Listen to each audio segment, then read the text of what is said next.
আজও ঝামেলা তো মানে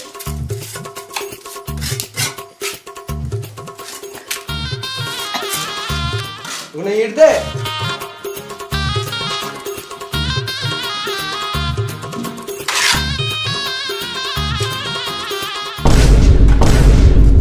ইরি মারা নুনুমুখো কি করছে? ইট গাচ্ছে। ইট গাচ্ছে মানে? মিস্ত্রি আমাকে কাজ শিখিয়ে দিছে। সুরের বাচ্চা মিস্ত্রি কত হিংসুটে। আমি এতদিন দিয়ে কাজ করলাম, আমায় কাজ শিখালো না। আরে নুনুমুখো দুদিন কাজে এসে কাজ শিখিয়ে দিছে। বোকা চোদা, তুই কোনোদিন সিগারেট কিনে খাইছিস? সে তোর কাছে বিড়ি চেয়ে চেয়ে খেতে হয়। আরে কে দেখ, কাজ শিখবো বলে সিগারেট খাওয়াচ্ছে আমাকে। এ নুনুমুখো তোকে বোকা চোদা বানাচ্ছে, ভুলো কিছু খাওয়াস না, তোকে ভুল কাজ শিখিয়ে দিবে। তোকে বেশি গাঁড় পাকাও মারতে হবে না। তুই কাজ শিখবি না বলে কেউ শিখতে দিবি না নাকি? তুই তো জীবনে মিস্ত্রি হতে পারবি না, সারা জীবন লেবার হয়ে থেকে আবি বলে এও লেবার হয়ে থেকে আবি নাকি? যা ইট বহা।